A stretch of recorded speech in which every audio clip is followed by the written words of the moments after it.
In this video, we're going to look at the third rule in lesson 3, which deals with the genders of the parts of speech.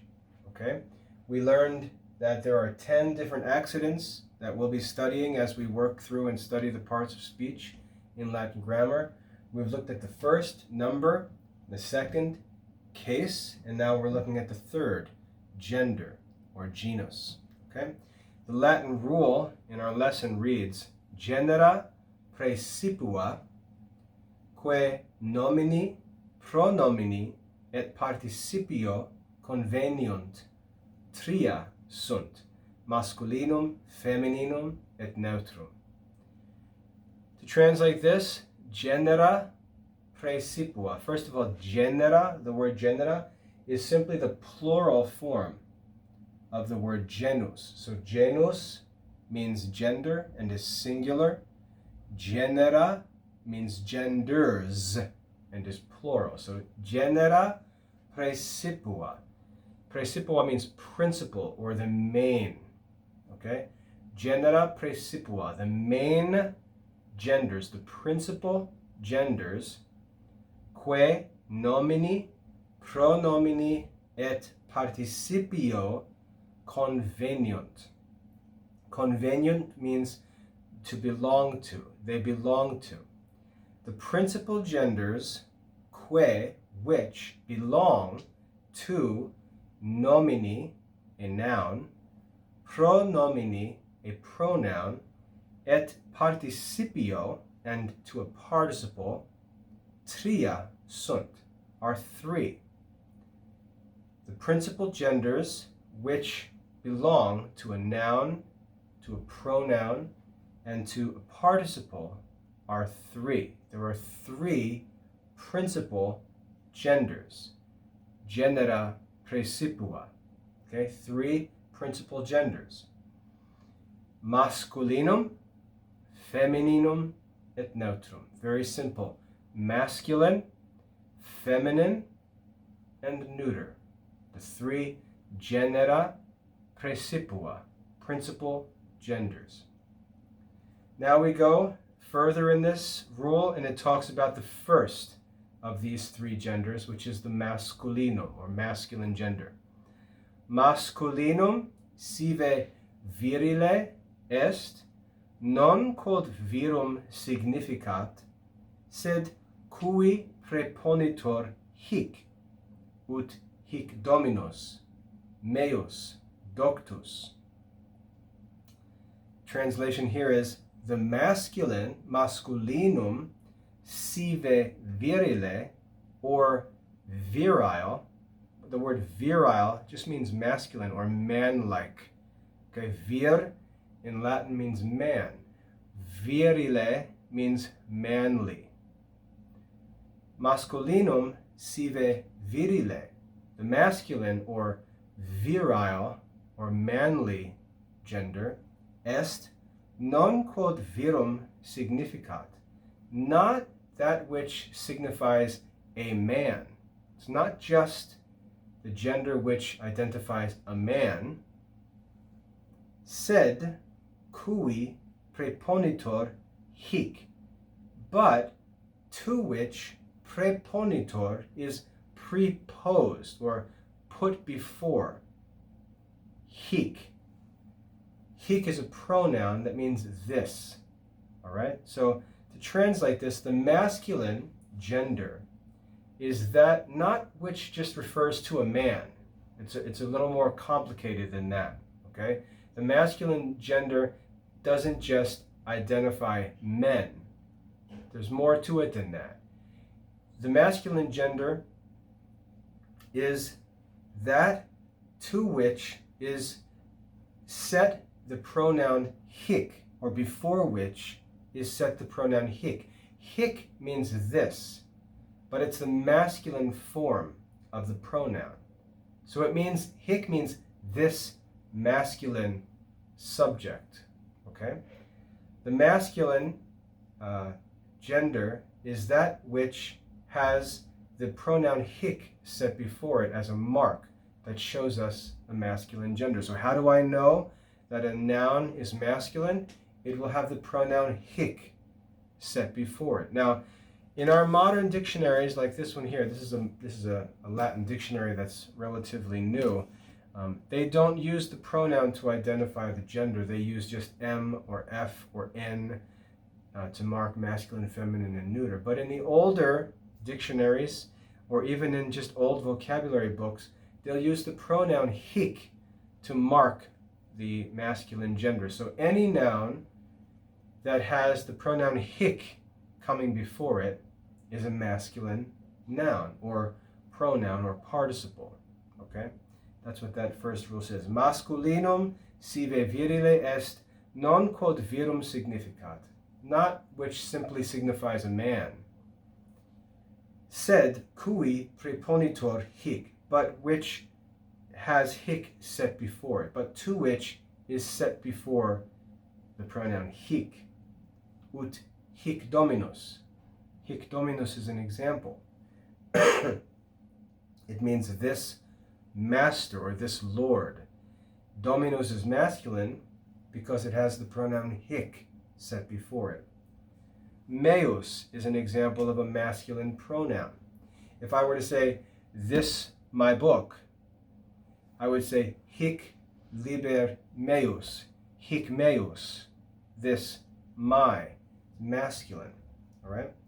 And then they also give doctus. Doctus is a participle. It means learned or having studied.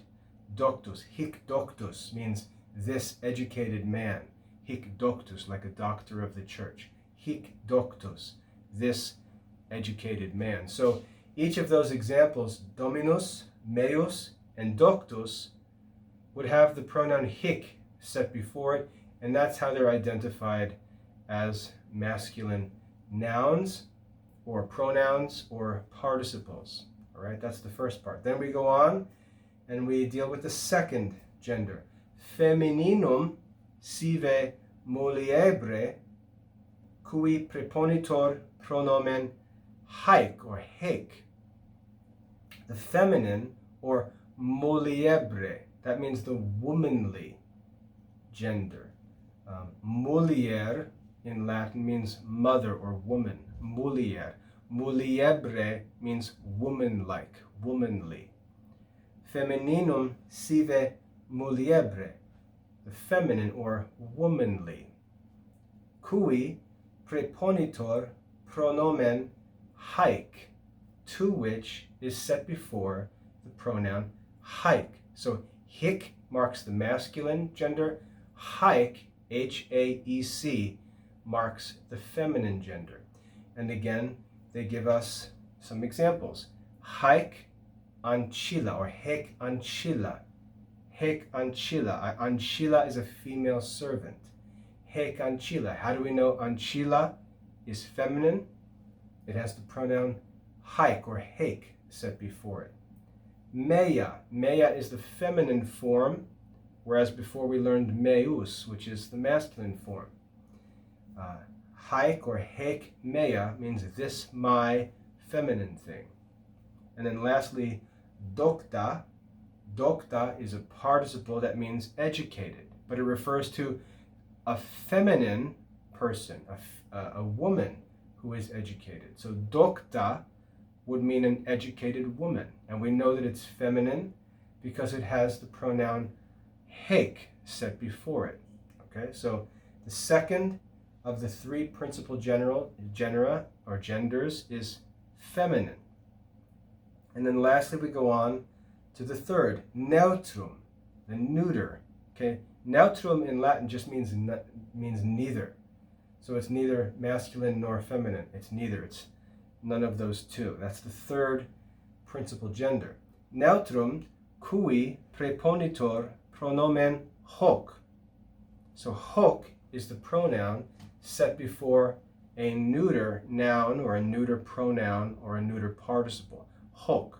So we have three pronouns that are used to mark these three genders.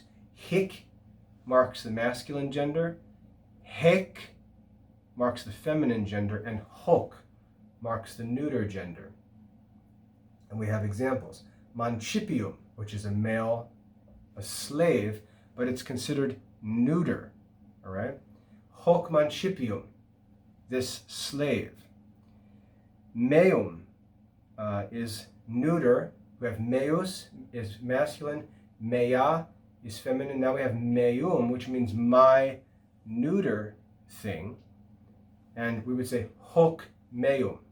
That's the mark of the neuter gender. And then lastly, doctum, this learned or educated neuter thing, whatever that would be, hoc doctum. Okay? So we have three principal genders, masculinum, femininum, neutrum. Each of them is marked by a different pronoun, hic, hec, and hoc. That's what's used to identify the three different genders. So that's the first part of Rule 3 here in Lesson 3. Then it goes on to say, ex his tribus generibus, ex his tribus generibus, from these three genders, ex his tribus generibus, from these three genders, nascuntur duo alia, are born, nascuntur, are born, duo alia, two others, two other genders. So the first three genders are genera praecipua. They're the first or the principal genders, and from these three genders are born two other genders. Commune duorum, which means common of two, et commune trium, common of three. So we have three principal genders, masculine, feminine, and neuter. And from these, two more genders are born, which are just combinations of them. Commune duorum, which means common of two, which means that this part of speech actually belongs to two of the genders, or commune trium, which means common of three, which means this part of speech can be of all three of those genders. And we're going to look at examples of these. So all you need to know is that there's three principal genders, and from these three are born two other genders, common of two and common of three. Now we learn what the common of two refers to. Ready? Commune duorum, common of two genders, est is cui preponuntur pronomina hic et hec. The common of two genders is that to which are preposed the pronouns hic and hec. Okay, so common of two means we have some noun, for example, we have some noun that can be both feminine and masculine. You can set hic et hec before this noun. And it gives us an example. Ut, such as, hic et hec potens. Hic et hec potens. Potens means parent. And as you know, parent can be a mother or a father. A parent can be masculine or feminine. The word parent can be masculine or feminine depending on who you're referring to, mom or dad, right? Hic potens shows that it's masculine. All right, if I'm referring to my father, I would say hic potens, this masculine parent. If I was referring to a woman, I would say hic potens. That refers to the mother.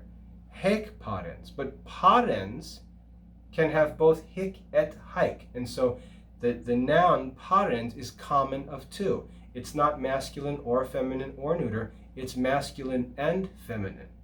It's common of two. Hic et hec, or hic et hec potens. Common of two.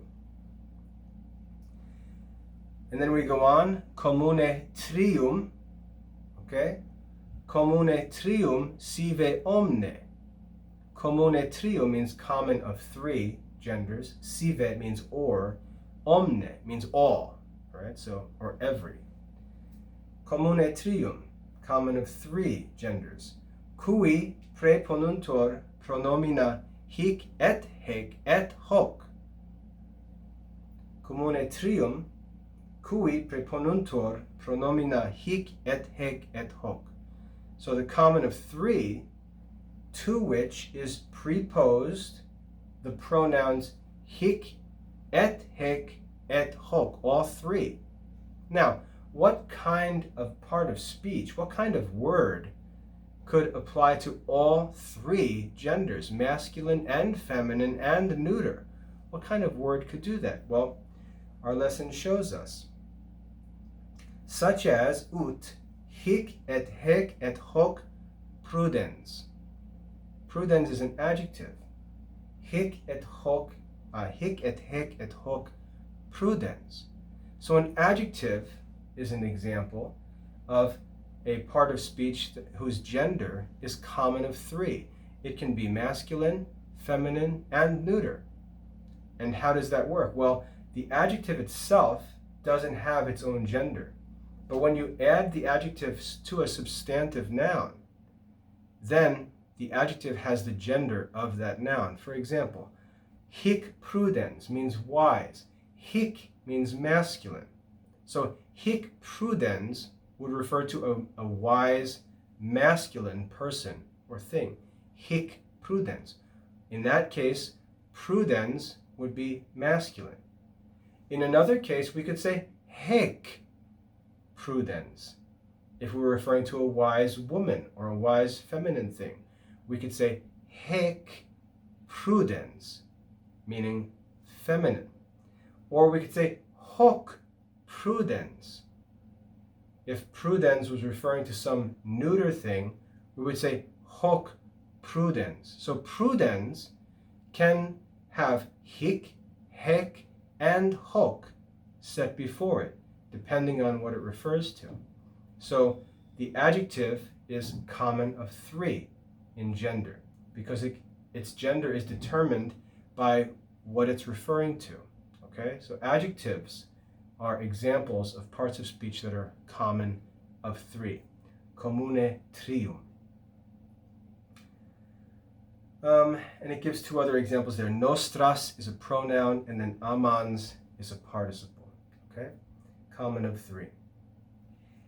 It goes on to say, est et promiscuum sive epicenum genus, quod sub uno genere et uno articulo utrumque sexum complecitor, ut hic corvus, gotta scroll down here a minute, ut hic corvus, hic passer, mas et femina, and it goes on a little bit. So there's another gender now. So we've got masculine, feminine, neuter, the three principal genders.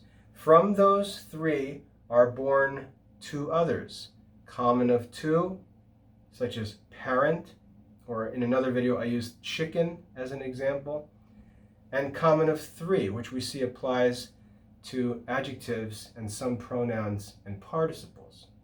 But here we have yet another possible gender, which relates to the three principal genders, masculine, feminine, and neuter. It says here, common of three, est et promiscuum sive epicenum genus, quod sub uno genere et uno articulo utumque sexum complectitor, ut hic corvus. All right, now, this sixth gender, okay, so we've got three and two more, now we're adding a sixth gender, we'll call it the epicene, and the word there in Latin is epicenum, or promiscuous gender. And what the promiscuous or epicene gender is it's like parens. Remember, parens could refer to male or female, but we use a different article or a different pronoun for each one. Hic parens is masculine, hic parens is feminine. Here, this epicene gender, we have a word that is both masculine and feminine, refers both to masculine and feminine. Like parens, it refers to both masculine or the feminine, but it does so without changing the pronoun. So for example, hic corvus refers to both the masculine and feminine crow, which is what corvus means. Hic corvus refers to both or either the masculine or the feminine with the pronoun hic. So even though it's hic, it's not only masculine, it can also be feminine. This is the epicene gender. So hic corvus has only one article before it, hic, and yet it refers to both genders, okay, in just one form. So the translation is, there is also promiscuum sive epicenum genus. There is also the promiscuous or epicene gender, quod sub uno genere, which under one gender et uno articulo and one article, that's the pronoun hic, utrumque sexum complectitor, is signified either. Utrum means either, sexum, sex. That's just another word for gender, okay? So there is also the promiscuous or epicene gender, which under one gender and one article, but each sex or both sexes are signified. Ut hic corvus. Hic corvus is an example. Hic passer. Passer means sparrow, another type of bird. Mas et femina. Mas means male, femina means female. Okay, so both the male and the female are signified by one form with just one pronoun, hic, in those examples. That's the epicene gender. And then lastly, est et genus dubium, sive incertum, quod ambiguos habert articulos ut hic vel hec silex, hic vel hoc vulgus. The last of these genders, which I think now is the seventh, is called the dubium sive incertum. Dubium means doubtful, incertum means uncertain. All right? Quod ambiguos articulos ut hic vel hec silex. So what we have here, this last gender, is called the doubtful. And what it basically means is we're not sure which one it is. And he gives an example, hic vel hoc vulgus. Vulgus means a crowd or people, okay? And what it says is, it under either a masculine, hic, or a feminine, hec article, both genders can be signified, okay? So it could have different articles. Now, let me just clarify all this because that's a lot of information.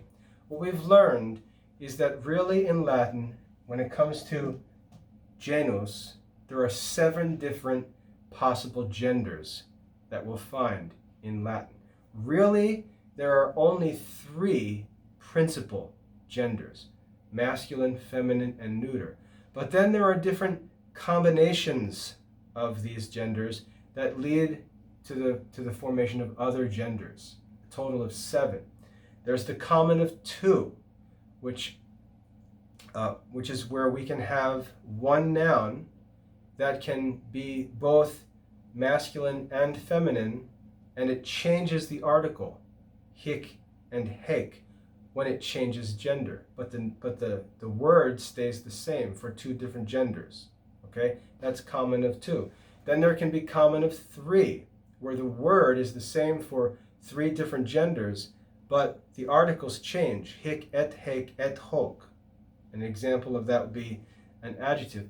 Then we have the epicene gender, right? The epicene gender, where under one gender and one article, both sexes are signified. And then lastly, the doubtful or uncertain gender, where you can have more than one article identifying a different gender, and yet both of the genders are signified by either one of the articles. So basically, we don't know what the gender is, and we have to look at the context. Okay?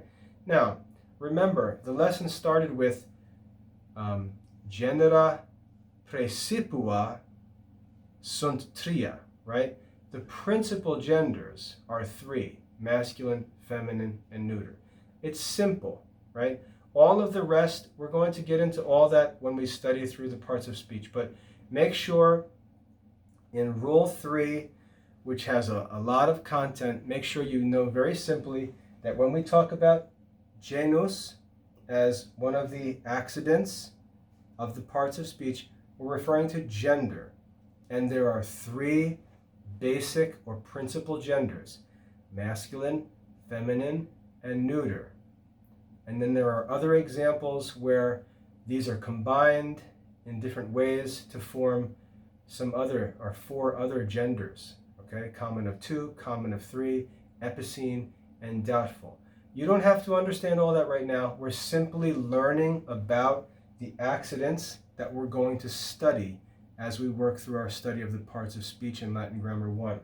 But that third rule in Lesson 3 provides you everything that we're going to study as regards genus, or gender, as an accident of the parts of speech. I know that's a mouthful. There's a lot to study there. That rule is going to take you a long time, but what I recommend actually for that rule is that you only focus on the first part as far as memory work goes. Just memorize that first part, which deals with the three principal genders: masculine, feminine, and neuter, and you'll see that explained in the text of your lesson. Okay? So that's an overview and a translation of the third rule in Lesson 3. There's a lot to study. These are very important lessons. The whole rest of our study of the Latin language is based on these lessons. So get to work, contact me with any questions you have, and keep moving along, and we'll get through this. God bless your studies.